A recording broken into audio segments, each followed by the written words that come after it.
ना किसी को किराया दे रहा है डीडीए, ना फ्लैट बना के दे रहा है, और हाई कोर्ट का ऑर्डर भी नहीं मान रहा है। हमारे को वो किराया दे, हम ये घर खाली करने को तैयार है। ऑलरेडी 111 फैमिली खाली करके जा चुकी हैं। ऑर्डर में यही लिखा हुआ है कि आप इमीडिएटली इनको रेंट दीजिए, जैसे खाली करते हैं। जिन्होंने पहले खाली कर दिया उनको भी रेंट दीजिए। लगातार वो एक ऐसी पॉलिसी खेल रहा है कि अंतहीन यहाँ चलता रहे, जैसा भी चल रहा है चलता रहने दीजिए, कि कोई जान तो गई नहीं अभी तक। हाई कोर्ट ने ऑर्डर कर दिया। What is the problem? ये लोग हमारी जब जिस दिन हम मरेंगे उस दिन का इंतजार कर रहे हैं क्या? मजबूरी है, ईएमआई भी देनी है, फिर रेंट भी दें, कहाँ से इतना कुछ होगा?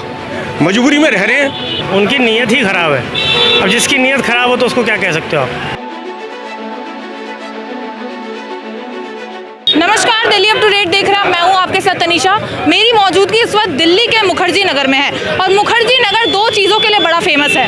एक तो यहाँ पर बने कोचिंग सेंटर और दूसरा ये सिग्नेचर व्यू अपार्टमेंट। ये अपार्टमेंट आप देख सकते हैं, दरअसल ये अपार्टमेंट को जो है ध्वस्त करने की तैयारी चल रही है। जैसे कि डीडीए द्वारा बोला जा रहा है कि जो अपार्टमेंट्स हैं उनका बिल्डिंग स्ट्रक्चर काफ़ी ज़्यादा कमज़ोर है और ये बिल्डिंग जो है कभी भी गिर सकती है। इसलिए सुप्रीम कोर्ट की तरफ से 3 महीने का इन लोगों को जो है टाइम दिया गया था और कहा गया था कि जो अपार्टमेंट्स हैं यहाँ के लोगों को खाली करना होगा, क्योंकि इस इमारत और साथ ही साथ यहाँ के लोगों को यहाँ पर रहना काफ़ी ज़्यादा खतरा है उन पर। इसी वजह से जो है यहाँ पर लोग जो है प्रोटेस्ट कर रहे हैं। अभी यहाँ पर मेरे साथ कुछ लोग मौजूद हैं। आखिर इनके प्रोटेस्ट करने का कारण क्या है, क्या वजह है इसके पीछे की, वो जानेंगे। क्या नाम है सर आपका? मेरा दीपक नाम है, मैं ए ब्लॉक में रहता हूँ। 2004 प्रोटेस्ट करने का कारण क्या है? कारण यही है कि जब से हमने फ्लैट लिया तब से इसमें दरारें और इसमें दरारें गिर रही थी, कहीं लेंटर गिर रहा है, कहीं कुछ कर रहा है। तो उसके बाद हाई कोर्ट के अपना आईजी साहब ने बोला कि इनको किराया दिया जाए और इनको दोबारा से नए फ्लैट बना के दिया जाए। रिहैबिलिटेट और रिकंस्ट्रक्ट करने की बात की गई थी, तो वो चीज़ें नहीं हुई है। उसके बाद कुछ लोग हाई कोर्ट गए, हाई कोर्ट का भी ऑर्डर आए हुए लगभग 4 महीने हो चुके हैं। हाई कोर्ट ने भी डीडीए को बहुत लताड़ लगाई है और ये बोला है कि इनको तुरंत प्रभाव से किराया चालू किया जाए और इनको नए फ्लैट बना के दिए जाए। किराया नहीं दिया गया, ना किसी को किराया दे रहा है डीडीए, ना फ्लैट बना के दे रहा है, और हाई कोर्ट का ऑर्डर भी नहीं मान रहा है। हमें लग रहा है अब हाई कोर्ट का भी नहीं मान रहा है तो डीडीए सरकार से ही बड़ा हो गया, हाई कोर्ट से बड़ा हो गया। डीडीए की गलती है सर? फिर अभी तक आपको ना किराया दिया गया ना आपका रिहैबिलिटेट किया गया। बिल्कुल 100% डीडीए की गलती है। हमारे को वो किराया दे, हम ये घर खाली करने को तैयार है। ऑलरेडी 111 फैमिली खाली करके जा चुकी हैं। वो ईएमआई भी भर रही हैं और बाहर रेंट भी देना पड़ रहा है उनको। तो यहाँ अपार्टमेंट लोन पे लिए और उनको किराया भी नहीं दी जा रहा है, तो वो लोन कहाँ से पास लोन कहाँ से पास करेंगे वो? तो यहाँ पर और कितने लोग यहाँ पर मौजूद है, क्योंकि 111 लोग छोड़ चुके हैं यहाँ। जो हमारे ऊपर डबर मार पड़ रही है, हमें ईएमआई भी देनी पड़ रही है और बाहर रेंट भी देना पड़ रहा है। हम भी रहना पड़ रहा है। हाँ, क्या करेंगे हम? डीडीए की तरफ से या फिर अभी कोर्ट की तरफ से कोई आप लोगों के लिए फेवर में? कोर्ट ने बिल्कुल हमारे फेवर में फैसला दे दिया है कि इनसे खाली करवाओ और इनको किराया दो 3 महीने के अंदर अंदर, लेकिन वो टाइम पीरियड भी निकल चुका है। डेडलाइन निकल चुकी है, लेकिन अभी तक आप लोगों का किराया आपको नहीं मिला है हमारे को किराया। ये और लोगों से जुड़ेंगे, यहाँ पर तमाम लोग मेरे साथ बने हुए हैं, इनसे बात करते हैं क्या कुछ मामला था, प्रोटेस्ट करने का क्या कारण था, वो जानेंगे। क्या नाम है सर आपका? गौरव पांडे। यहाँ पर प्रोटेस्ट करने का कारण क्या है? मैडम ऐसा है कि ये जो सोसाइटी बनी थी डीडीए की, ये 2012 से अलॉट हुई कई सारे फेजेस में। उसके बाद इसमें शुरू से ही प्रॉब्लम्स थी, जैसे कि आप देख सकते हैं कई छतें गिरी पड़ी हैं, कई जगह से प्लास्टर निकला पड़ा है। हालत में लग रही है पूरा का पूरा जो बिल्डिंग है वो बहुत ही ग्रेव सिचुएशन में है। आईआईटी दिल्ली ने स्टडी करी थी, 2023 में एक रिपोर्ट दी थी और आईआईटी दिल्ली ने बोला था कि ये बिल्डिंग कभी भी गिर सकती है, यहाँ से इमीडिएटली लोगों को इवैक्यूएट करना चाहिए और उनको इसको डिमोलिश कर देना चाहिए बिल्डिंग्स को। ऑनरेबल लेफ्टिनेंट गवर्नर ने इस पर ऑर्डर पास किया था और डीडीए को बोला था कि इनको पहले रिहैबिलिटेट करो, रेंट दो, फिर इसको इनके साथ बैठ के आप एक प्लान बनाइए और इसको रीडेवलप करिए सोसाइटी को। उसके बाद डीडीए उस पर गेम्स खेलता रहा, कई सारी ऐसी कंडीशंस लगाता रहा जो प्रैक्टिकल नहीं थी। अल्टीमेटली यह मामला कोर्ट चला गया। कोर्ट का ऑर्डर आया कि इसमें जितने भी लोग हैं उनको इमीडिएटली रेंट दिया जाए और इमीडिएटली इसको खाली कराया जाए। रेंट मिला कि नहीं मिला।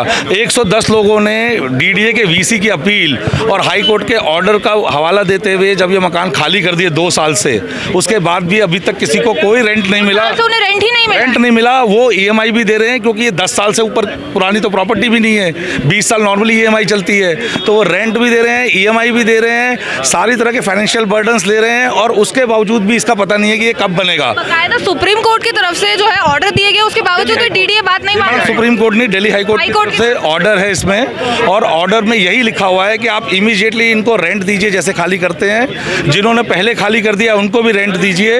उसके बाद जिसमें जितने यहाँ मकान है उतने मकानों को दोबारा बनाया जाए। सर आपने काली पट्टी क्यों लगा रखी है? ये काली पट्टी डीडीए के अगेंस्ट विरोध जता रहे हैं कि लगातार वो एक ऐसी पॉलिसी खेल रहा है कि अंतहीन यहाँ चलता रहे, जैसा भी चल रहा है चलता रहने दीजिए, कि कोई जान तो गई नहीं अभी तक। जब तक कोई कैजुअलिटी नहीं होती तब तक उन्हें कोई फर्क नहीं पड़ता। कितना परिवार यहाँ पर रह? इस समय आप लगा के चलिए 200 के करीब। तो उनको तो खतरा है क्योंकि कह रहे हैं कि बहुत बुरी हालत में है। 100%। लेकिन उनकी मजबूरी है। देखिए यहाँ जिनको जो लोग थोड़ा बहुत बर्डन उठा सकते थे वो 110 फैमिली बाहर जा चुकी है और वो इंतजार कर रही है कि डीडीए रेंट किराया शुरू करे।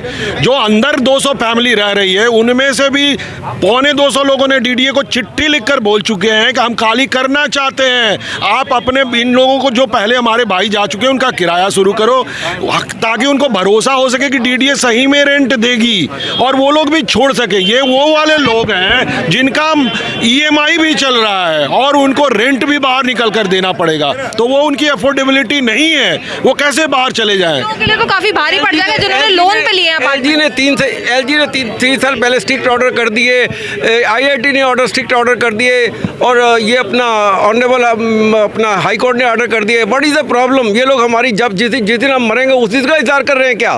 प्राकृतिक आपदा कभी भी आ सकती है तो will be responsible for this. DDA को कदम उठाने चाहिए थे इन चीजों को लेकर, जिस तरीके से बताया जा रहा है कि किराया दिया जाए, आपको रिहेबिलिटेट किया जाए। सबसे पहले बिल्कुल किराए की बात ही है।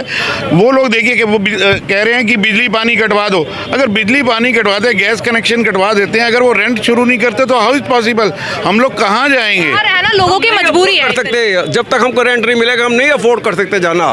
मैम क्या नाम है आपका? I am Shweta. तो यहाँ रहना एक तरीके से मजबूरी हो चुकी है, आप रहना नहीं चाहते? देखो I have shifted outside because MCD का नोटिस लगा था 2023 नवंबर में। किस वक्त शिफ्ट किया था? हम मार्च 2023 में अप्रैल 2023 में शिफ्ट कर गए थे व्हेन डीडीए सेड की रिपोर्ट ऑथेंटिक है and we need to shift out because the buildings are dangerous here. उसके बाद एमसीडी का नोटिस भी लग गया था। हम अप्रैल 2023 से शिफ्ट हो गए एंड विद द इंटेंट की DDA will give the rent. उन्होंने शुरू से बोला है कि हम रेंट देंगे। किस हिसाब से रेंट तय किया गया था? किसको कितना रेंट मिलेगा? कोई कि अपने नॉर्म्स के तहत उन्होंने डिसाइड किया था and they only decided 50,000 rent for 3 bedroom flats and 38,000 for 2 bedroom flats. ये they only decided, they only agreed and we also agreed to it. हर महीने देने की बात की गई थी? हर महीने with a 10% and the courts order is 10% appreciation every year. Sir 111 family छोड़ चुकी है, किसी एक को भी अभी तक किराया नहीं मिला? जी नहीं, किसी को भी नहीं मिला। कोर्ट के ऑर्डर है, 3 महीने से ज़्यादा हो गए, अपील का टाइम निकल चुका है। जो लोग यहाँ रह रहे हैं एक तरीके से विश्वास नहीं है उन्हें डीडीए पे कि वो उन्हें भी दे सकते हैं। नेचुरली, क्योंकि जब तक अब तक 3 महीने में उन्होंने कुछ नहीं किया, कोर्ट के ऑर्डर नहीं मान रहे हैं, एलजी के ऑर्डर नहीं मान रहे हैं, तो कैसे विश्वास करें? कहीं तो वो कुछ है। यहाँ के लोगों ने मेल किया है डीडीए वालों को कि भाई हम छोड़ने को राजी हैं, आप बताओ कैसे हम हैंड ओवर करें आपको। कोई आपने इंजीनियर या कोई भी ऑथराइज्ड ऑफिसर किया है जिसको हम चाबी हैंड ओवर करें, अपने वैकेंट करें? ऐसे तो नहीं है कोई छोड़ के चले जाएंगे। हाई कोर्ट ने 3 महीने दिए हुए थे, वो डेडलाइन भी पार हो चुकी है और डेडलाइन पास हो चुकी है। डीडीए द्वारा कोई कदम नहीं। हम लोगों की मांग है कि जो भी हाई कोर्ट के ऑर्डर हैं उसको इम्प्लीमेंट किया जाए, बस। 200 से ज़्यादा परिवार अभी भी रह रहे हैं। नहीं, दूसरे क्लास लोगों पे खतरा एक तरीके से। वो खतरा है, मजबूरी है। अभी मैडम ने बताया आपका मजबूरी है, ईएमआई भी देनी है, फिर रेंट भी दें, कहाँ से इतना कुछ होगा? मजबूरी में रह रहे हैं। क्या नाम है मैम आपका? हाँ नाम। यहाँ प्रोटेस्ट करने का कारण? डीडीए की बदतमीज़ी, जो उन्होंने हमारे साथ धोखा करा। तो मैम यहाँ पर रेंट किसी को भी नहीं दिया गया, जिस तरीके से तय किया गया था कि जो लोग यहाँ से छोड़ के जा रहे हैं उनको इतना रेंट दिया जाएगा। रेंट किसी को भी नहीं मिला और काफ़ी लोग तो अपना रिस्क की वजह से चले भी गए हैं और उन बेचारों को रेंट पे करना पड़ रहा है अपनी पॉकेट से। जहाँ दूसरी जगह रह रहे हैं वहाँ का भी रेंट देना पड़ रहा है और यहाँ पे तो उनका घर लॉक है ही।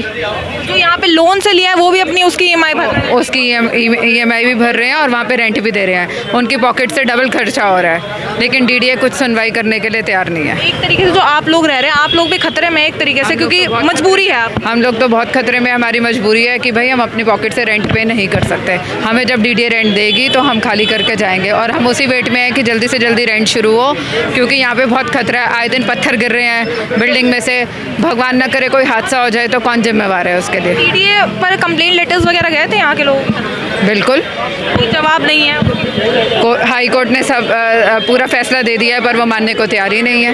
ना एलजी के ऑर्डर्स माने जा रहे हैं ना हाई कोर्ट के ऑर्डर्स माने जा रहे हैं। सर जैसे जैसे दिन बीतता जा रहा है खतरा बढ़ रहा है आप लोगों पर, क्योंकि आप जैसे कि इस बिल्डिंग में रह रहे हैं, कहा जा रहा है कि जर्जर हालत में कभी भी ध्वस्त हो सकता है, तो आपको नहीं लग रहा कि आप जिंदगी अपनी खतरे में डाल रहे हैं? क्या करेंगे फिर? एक बताइए, जब जेब में पैसे नहीं होंगे क्या करेंगे? EMI भरें, किराया भरें। बच्चों को इस उम्र में हम बच्चों को बाहर लेके जाएं किराए पे, यहाँ से जाने के बाद किराए पे रहना पड़ेगा, फिर इस अपार्टमेंट का लोन भी चुकाना। सबसे मेन चीज़ EMI प्लस किराया, फिर आप किराए के मकान में हो, लिखित में बता नहीं रहे कब बना के देंगे, कुछ राइटिंग में तो मिले। कोर्ट ने तरफ से कहा जा रहा है कि तुरंत आपको किराया मिलेगा, उसके बावजूद नहीं दिया जा रहा है। हाई कोर्ट के कहने से या सुप्रीम कोर्ट के कहने से अगर डीडीए मान जाए तो फिर डीडीए कौन कहेगा?